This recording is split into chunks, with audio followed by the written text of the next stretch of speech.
after the pandemic was declared, and I think that's going to have disastrous consequences. But even in the places where they claim, you have in-person school, and Richard can tell you, I mean, some of these places, you got a third or 25% of the parents that don't have meaningful access. So Florida is one of only a handful of states where we have the ability to do it. And when we were working this summer with Richard, we knew it was important. We obviously believed the data was very convincing that the schools needed to be in person, and you needed to have that option for parents. And we knew the vast majority of parents would want that. But we also had folks up and down the state, including Superintendent Mike Grego here. Almost every superintendent wanted to get back. Most of the teachers really wanted to get back. I mean, we're joined by a couple, but I have Joyce Vertelli. She was one of our events last summer, talking about how the virtual doesn't work when you have some of the special education and some of the students with unique abilities. They needed to get her kids back, and she was very passionate, and a lot of teachers were passionate about that. And I just think it's important to point that out, because in some of these other parts of the country, you have these people involved with the schools. They don't want to be in. They're taking vacations. They're doing all that. They don't want to do it. And I think that there's been a lot of folks throughout the American public that's looked at that, and I think they've been very frustrated and disappointed. But I don't think that's fair to apply that to Florida, because from the very beginning last summer, we had so many people who work in our school districts and our charter and private and the whole education. They wanted to get back. And I know that at the time, there was just a lot of stuff going on. It wasn't necessarily the easiest thing because of, some people were fearful. You had this, you had that. But we had people every step of the way that wanted to put the kids first. Mike Grego was certainly one of those, and we have really not looked back. So I just want to thank them for their hard work throughout this school year. I think it's been a big success. Obviously, we have some more to go. And I remember when Palm Harbor started. I was in high school. It was like they only had grades 9 and 10 when you first started, but it was like a big deal. I mean, it was like this great school. And I was kidding the principal here, Teresa Patterson. You did have 1 year where you were a B school. It's like every other year was an A, but there was the 1 year where you were the B. But it was a big deal. So it's just interesting for me to now come back, because I remember when they broke ground on it. I remember when they had their first classes.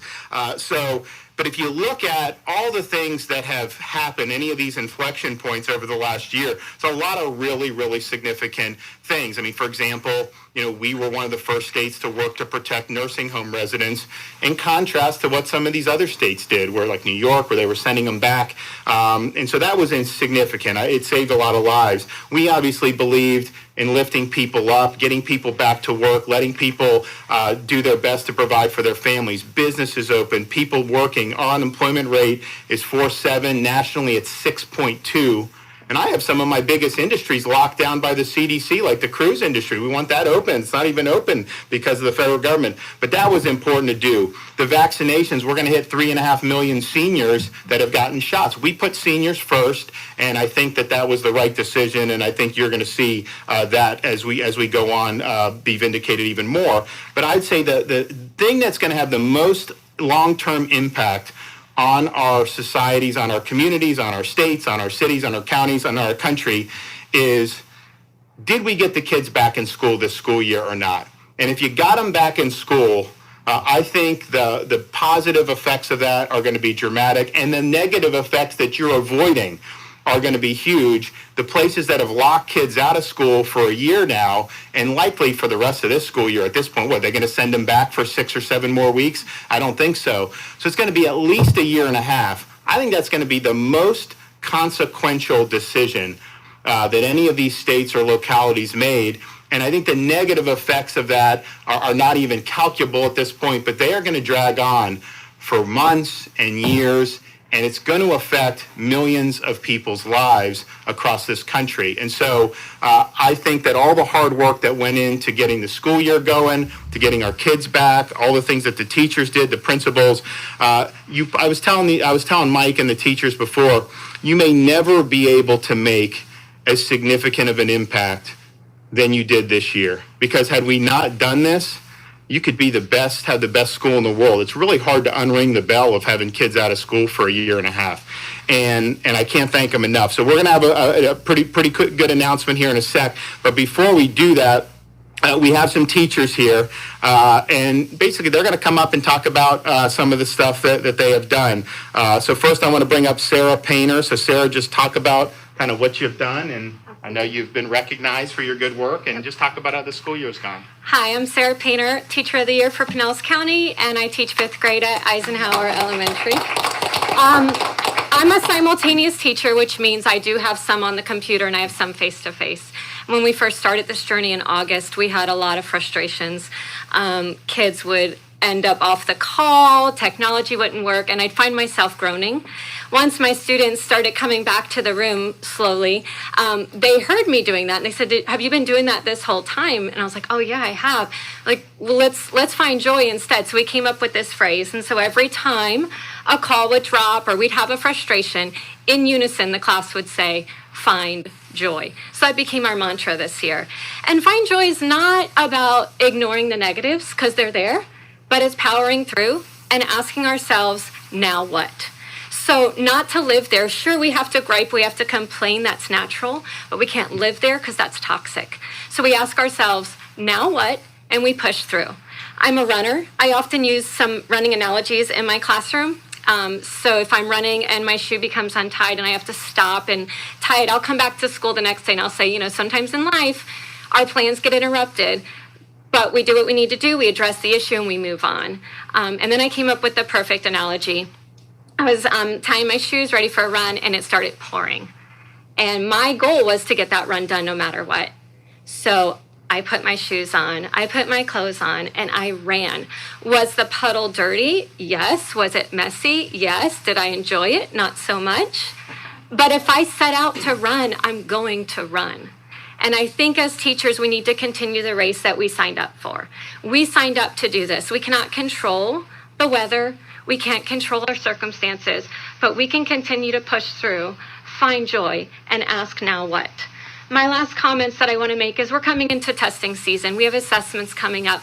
They are necessary. No runner enters a race, crosses the finish line, and doesn't ask how they did. So this year, the assessments are so important because we need to know how we're doing, and we need to use that to figure out our now what for next year. Thank you. Thanks so much.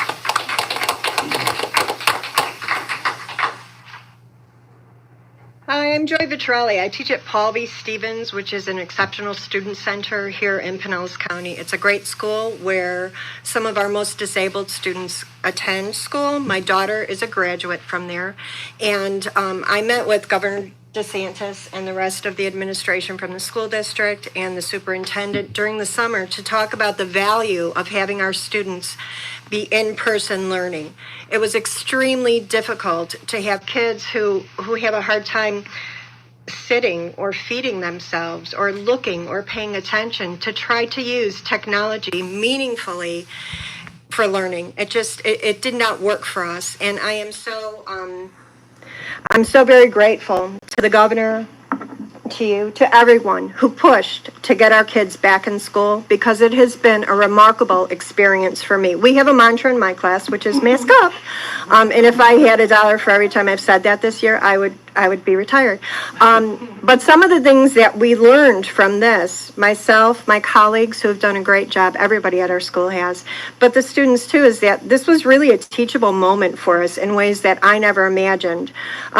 We've had to especially be mindful of making sure that the students were placed so that there was 6 feet between them. And it's much easier for you all to stay in your seats there than it is for students who are autistic or don't understand the need. But they have learned how to do it. So for my students who have to pace the floor because they might have some behavioral anxiety, I have an area where they know they can only walk on the tile because I measured it out to see. And they have learned that they have now some control over an environment that was frightening for them. And I think as educators and adults, we have a civic responsibility, a professional responsibility, a personal responsibility to communicate to the children in our lives that there might be frightening things that are going on in our world, but with knowledge, we can gain wisdom and experience, and we can teach them that those things that are frightening can be addressed that they can be safe at school, that they can be safe on their school bus, and that their parents and their caregivers have that security of knowing that their children are at the place that they need to be educated in the best possible way. And again, I'm very grateful that we're back at school, and my kids have done a great job. They each have their own little pointer to go to the smart board and point with, so then I didn't have to worry about spreading germs. I mean, there were so many things that we learned. They've improved their eating skills because they're not all eating in the cafeteria, and we have all these eyes on them all the time when they're eating. So there were so many things that we did not even think of that were a positive from this whole experience. And the best thing is that we're back in school where we need to be. Thank you. All right. Good afternoon. My name is Kelly Webb, and I'm a teacher here at Palm Harbor University High School. I appreciate the opportunity to speak about my teaching experiences during the pandemic. Navigating simultaneous teaching has been a challenging feat. I've had to re-examine how to effectively teach science and career technical courses in which collaborative and hands-on learning are critical, with students who are both online and at home and socially distanced during class. I've had to overcome these challenges in order for my students to have a high quality and rigorous education that I'm passionate about and that they deserve. Continuously being ready to adapt to changes in has been a necessity. Curriculums have been modified based on mandated protocols, but I've had great success in strategically researching and implementing technology-based learning resources. For example, using Flipgrid, students have been able to demonstrate mastery of technical skills and record short project presentations. Creative and innovative thinking have been essential in enhancing my lessons. My classes this year are frequently held outside in our courtyard where collaborative learning and skills practice can be maximized in a safe, effective, and fun manner. I dissected a fetal pig in a series of live online lessons over the course of a week last spring at the patio at my house with my niece as the camera person. Another challenge that was overcome was employing strategic measures to ensure that my personal training students would be able to observe certified professionals at clinical sites. Since traditional fitness facilities aren't a site option this year, I was able to facilitate student engagement with certified professionals at outdoor boot camp facilities at clinical sites there. So even though the pandemic has been challenging, the students have responded. The results of our certification testing have proven this, despite the fact that even the testing formats have changed. Last spring, 71% of our biomedical science students passed their biotechnician assistant certification exam, which is in line with previous years. Just a few weeks ago, 100% of our 58 nursing assisting students passed their certification exam. Perseverance is key, and it takes planning, flexibility, creativity, and innovative thinking to foster a positive learning environment that can effectively reach all learners. Thank you. Okay. Well, thanks. We really appreciate your hard work. And I know this is, a snippet here in Pinellas County, but we've seen folks work really hard all throughout the state, and we really we really appreciate it. And as a token of the appreciation, today I'm proposing and announcing my request to the legislature to dedicate another $216 million from the third round of the ESSER funds so that we could do $1,000 bonuses for public school principals and classroom teachers for grades pre-K through 12.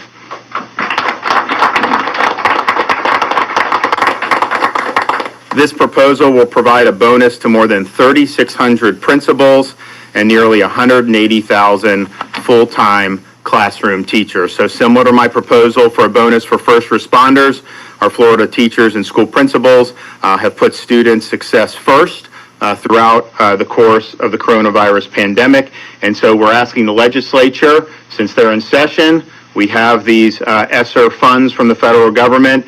Now, the first responders, we asked for that out of the stimulus money. Here we're at the ESSER, and we'd like that to be appropriated during the session so that we can get these checks out as soon as possible. And so having the doors open has been a huge, huge success. It's been very important to so many families. We have people who move from these other states just because we have schools open.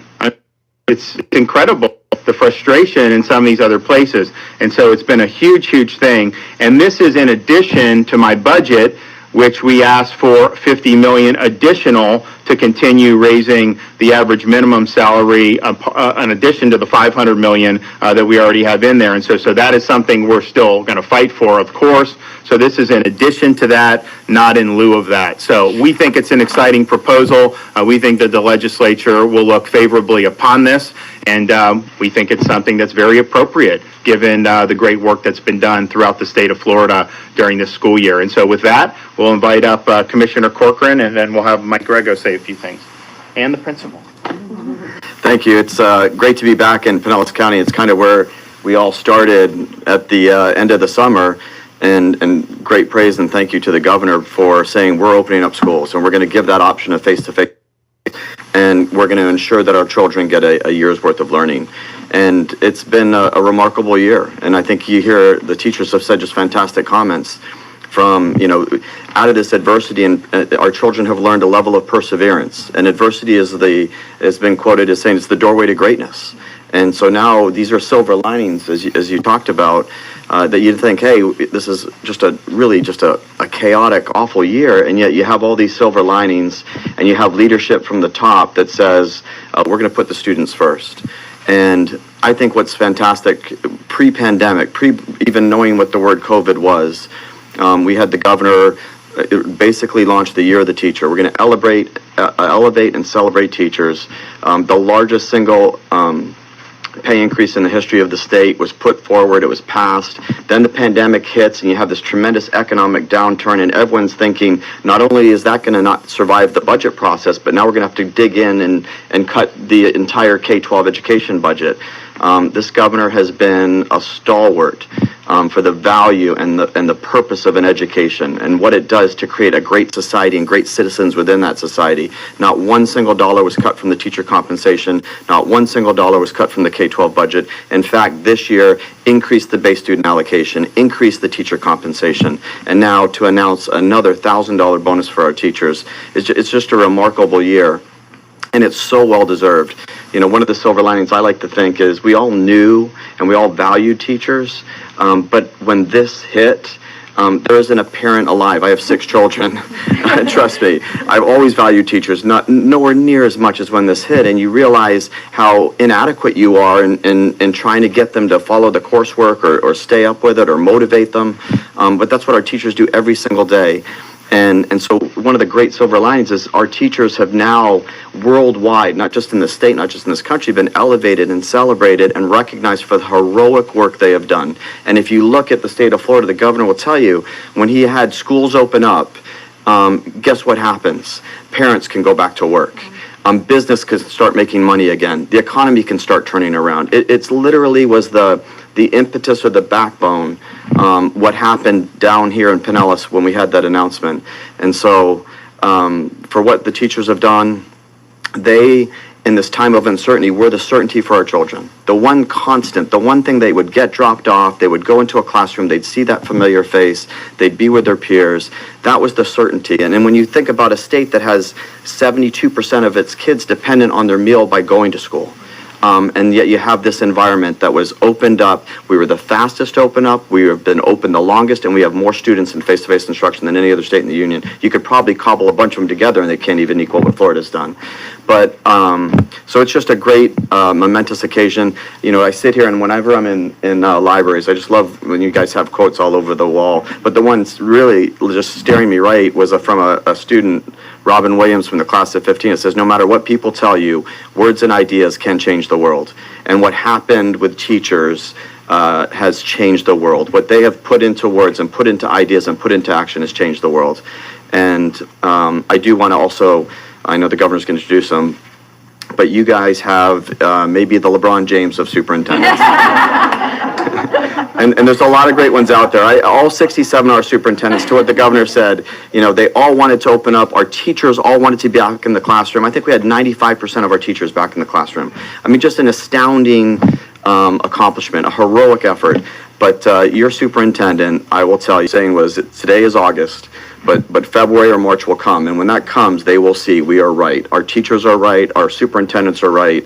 And we're going to do what's best by children. And we did. And so it's so great to see this additional compensation for our great heroes in the classroom and our principals. Thank you. Mike?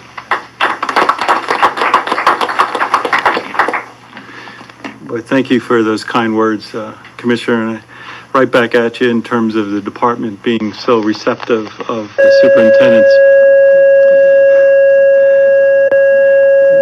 We're in a school, so.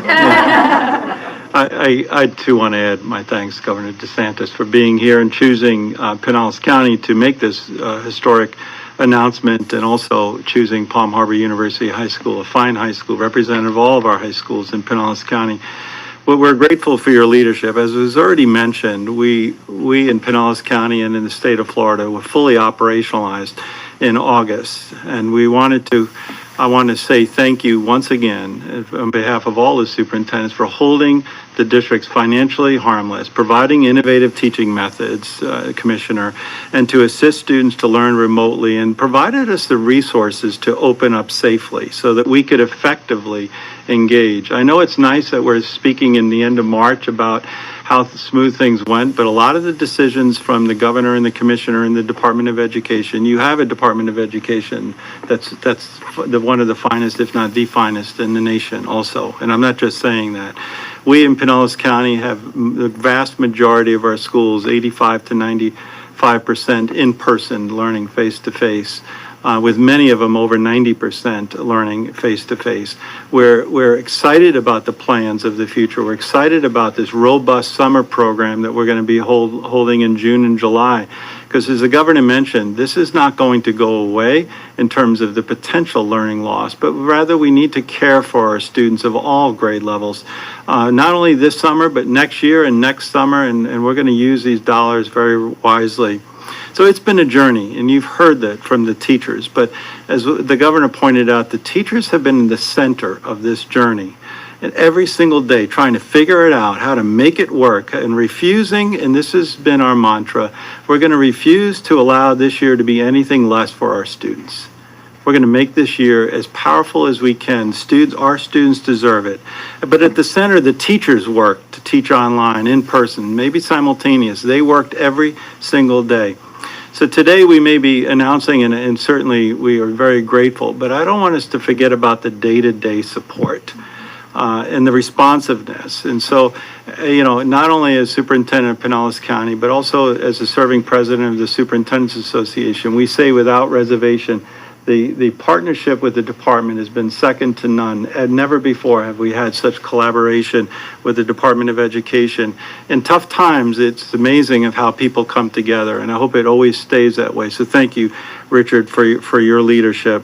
I'm excited to introduce Teresa Patterson, who is the principal of this school, and ironically, the principal of just a few weeks. So Dr. Gonzalez, who is there right in front of me, if you wave your hand, she has been the principal of this school for 11 years. And so all of those A's are under her leadership, and she was recently promoted as an area superintendent. I also want to say, Governor and Commissioner, I have 4 board members. They're tremendous board members right in front of me, so they're my bosses. So they're standing, Caprice Edmonds and Nicole Carr and Lisa Kane and Eileen Long. Thank you for being here and supporting us through this journey, and all the board members. Thank you so much. So without further ado, let me introduce the fine new principal, but baptism by fire. I called her and I said, the governor wants to come and visit your school. So Teresa. Thank you, Dr. Miller.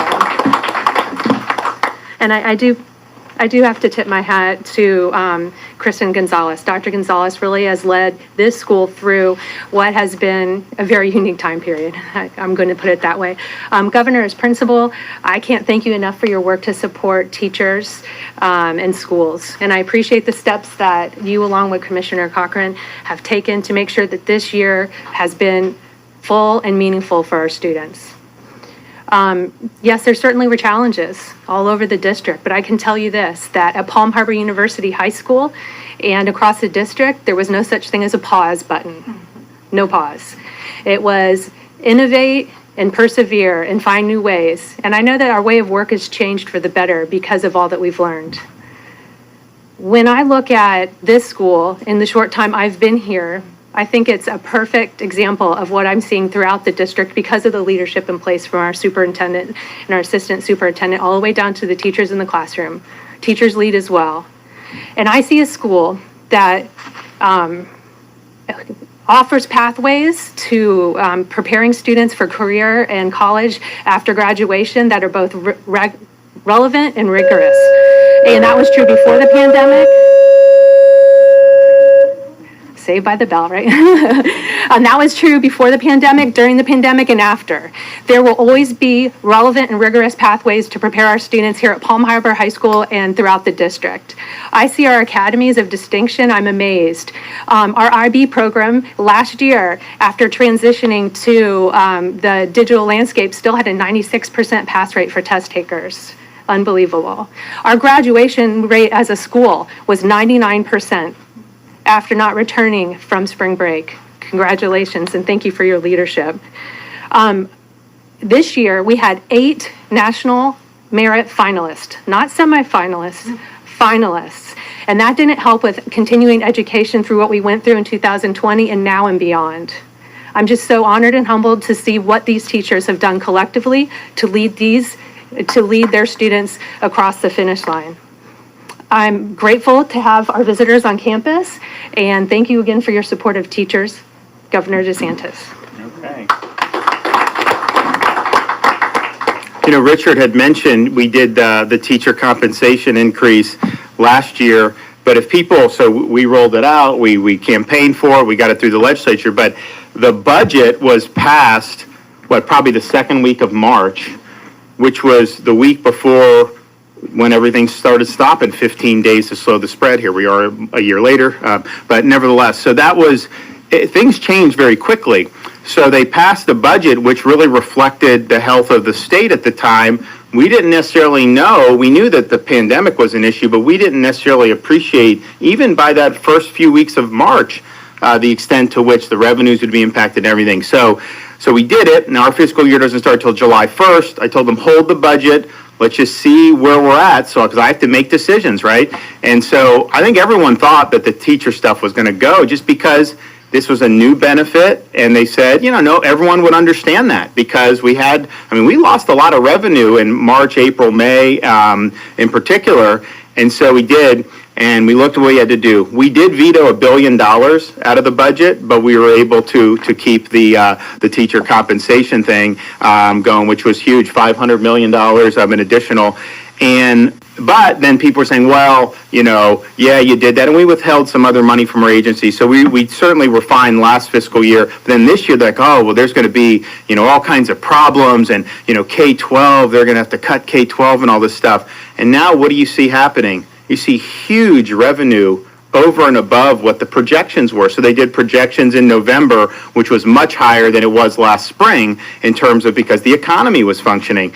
Even with those increased projections, December, January, February, we're almost $900 million above those higher projections in terms of what's coming in. March, we think it's going to be, it'll definitely be 200 million, maybe over 250. So you're looking at really billions of dollars because we have people being able to work, businesses, and all that other stuff. And so the result is it was the right thing to do to protect the teacher compensation when I signed this current year's budget. But then I also said very early, we're not cutting K-12. That's not on the table. People say, oh, you're going to have to do.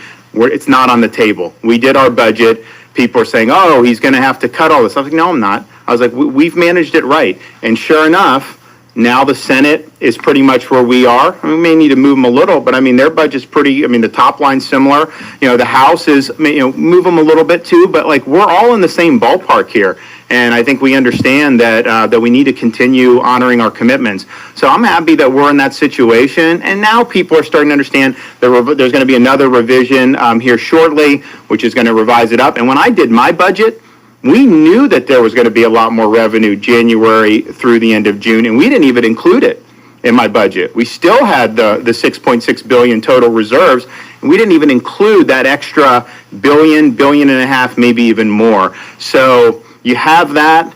We've approached it the right way. It's a combination of making prudent decisions with the budget, but also having the economy functioning. And now with having some of the federal money, it gives us an opportunity to do some even more, do things even more. And so I think it's going to end up being a real successful legislative session. I think education, K-12, I think is going to come out very strong. And don't forget, This is out of the state's portion of ESSER. The locals are also getting money. So there's nothing preventing them from doing even more. And we would obviously encourage them to think very carefully about that. So all in all, it's a good day. It's a day to say thank you. It's a day to appreciate all the great people in Florida who've worked to give kids an education this year. But it's also a time to say we need a proposal to be able to make that thanks tangible. And I think this is a great first step. With that, I'll take a few questions. Governor, will the state continue funding online learning next year, or is the goal to really get everyone back in the classroom? Well, I can let Richard, you want to speak to that? Yeah, the goal is to get everyone back in the classroom. So will funding, do you think, be taken away from online, or is that still just be? No, we've always, even pre-pandemic, we always funded online. So we would just go back to the traditional funding levels for face-to-face and online. Governor and Commissioner, has there been any more discussion about consequences if the FSA test results are disappointing this year? Yeah, so you want to talk about what we're... Yeah, we work very... Yep. I'm sorry. We work very, very closely with the superintendents. We've been going through it. I think our Teacher of the Year said it beautifully and accurately. We need to measure. Those measurements give us the diagnostic wisdom to go out there and wrap everything around that child and get him exactly what he needs to learning. As the superintendent said, whether it's an enhanced summer program, an enhanced rising VPK kids that we do over the summer, wraparound services before and after school, we need that measurement. What we do with that measurement after we do it, we've always said that from the beginning of the pandemic, we've said we're going to lead with compassion and grace. And so we're going to take care of our students and make sure that whatever comes out in the next week or two, it's going to be something that's compassionate, that exhibits grace, and puts the students' interest and the district's interest at heart. But when you say the next week or so, will a decision be made before the students take the test, or will you wait to see what are the tests? It's forthcoming. Imminent, yeah. Yeah. Stay tuned. Yep. One more? Anybody? When do you plan on taking the vaccine? I have to get it on. So I became eligible on Monday. I haven't had it yet, but I am planning on doing it this week. I'm not sure we're going to do it on camera. I mean, we'll see. I mean, if you guys want a gun show, maybe we could do it, but probably better off not. And so we're looking forward to do it. And then also we got the updated allocations for next week. So we kind of in the middle of the week, the feds will tell us, hey, what are you looking at? And then so these will be the vaccines that'll hit probably Monday or Tuesday of next week.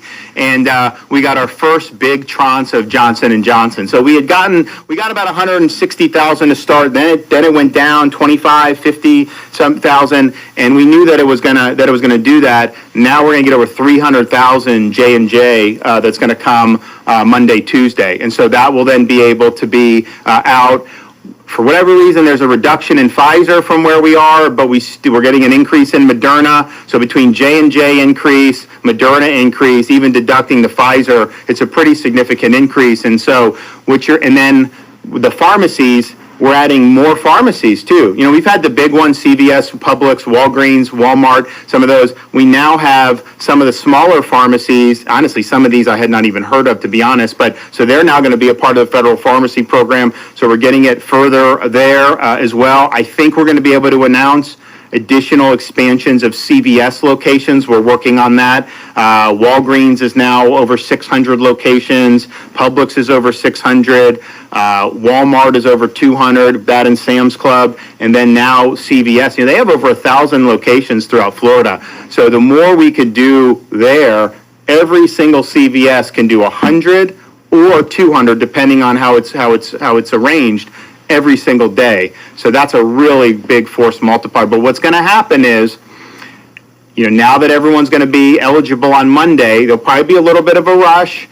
It will probably start to be pretty soft as we get into the middle of April. So we're going to keep getting more vaccine, and just basically making it available is probably not going to be enough to get it all utilized. And so I think the message for folks is that, certainly the vulnerable folks, we've been very stressing this, but this is something that's available. It's safe. I think it's been very effective, and we haven't seen everything yet nationwide. I think we're seeing it with nursing homes, with the decline that we've seen there. And I think over the next couple weeks, you're going to see an even bigger decline with the larger elderly population. The fact is, once you get both of those shots, give it a couple weeks, you really are in a situation where I don't know. I mean, I've asked the health to look. I don't know that we've had very many people who have had a shot get admitted to a hospital. I mean, there may have been some, but I mean, not to the extent we would see, normally. And so that's a good thing.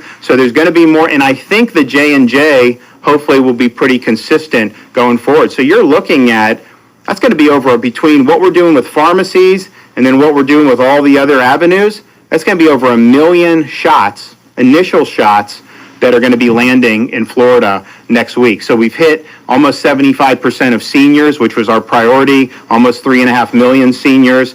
That once you get 70, 75, 80% of seniors in a given community, it really does start to drop off, just because there's some folks who are opting, maybe they've had COVID, maybe they just have other things, maybe they have reasons.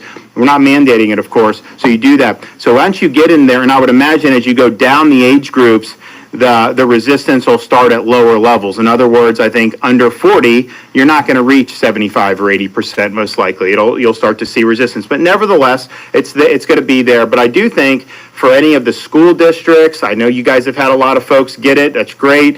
We've obviously worked with law enforcement. Any businesses out there that are looking to do their employees, you're going to have this available. It's going to be available very likely in your neighborhood at a minimum a retail pharmacy. So starting Monday, Tuesday, when the eligibility goes down, and then this dump starts to materialize probably by next Thursday, there's going to be a lot of vaccine, not just in Florida, but around the country. So if you have folks that want it, who have not been in those higher age groups up to this point, the time is very near where they're going to be able to get it, I think, with relatively little hassle. So we'll keep doing it and make sure that folks have it. But by the time we get to May, my sense is there'll probably be a surplus built up. So it'll really be about public messaging and letting people know it's out there. Obviously, we will have had 4.5 months of people taking that, 5 months of people taking it. And so people will evaluate the safety based on that. When we went into the nursing homes, we were the first state in the country to do long-term care, because we had CVS, Walgreens teed up. They were starting the Monday after the initial doses came. So we said, you know what, we've got a week, let's do it. So we actually did 105 nursing homes. Pinellas and Broward were the two counties we did. So that very middle of December. And you'd go in and most of the seniors wanted it, but some didn't. But then what would happen is they would do everybody shots. Nobody was falling over or keeling over. So then some of the residents said, you know what, I'll take it. It seems like it's good. And then when you go back for the second dose, some of the residents who opted against it the first time say, yeah, you know what, it's safe, I'll take it. So I think you'll start to see more and more folks be willing to take it as they see the track record. And I think it has worked. I think it's offered protection. I think we'll see that even more so over the next weeks. But I certainly think for elderly, I think it's been very effective. So I'd encourage folks to take it. So we will let you know when I get the jab, one way or another, and we're happy to do it. And we're really excited about today's announcement. We're really excited about these bonuses. I think it's like I said, a lot of you guys have been doing this for how many years, right? But I don't know that you're going to make. It's really hard to find circumstances where stepping up is going to be this consequential for these kids, because if you had not done it, we would be in really difficult circumstances, and people are going to look back in 5 years. They're going to trace problems in some of these communities to kids falling off the radar, not being in school, not having the tutelage, not having the role models in school that can kind of help with their development. And I think it's going to be very unfortunate. But I think people will look to Florida and say, man, they really dodged a bullet by making sure the kids had access to the in-person education. So good on everybody, and we look forward. Maybe we'll come here when we sign the bill. We got to do somewhere in Pinellas. We started with you guys. Now we're here for this announcement, so we got to make that happen. We'll get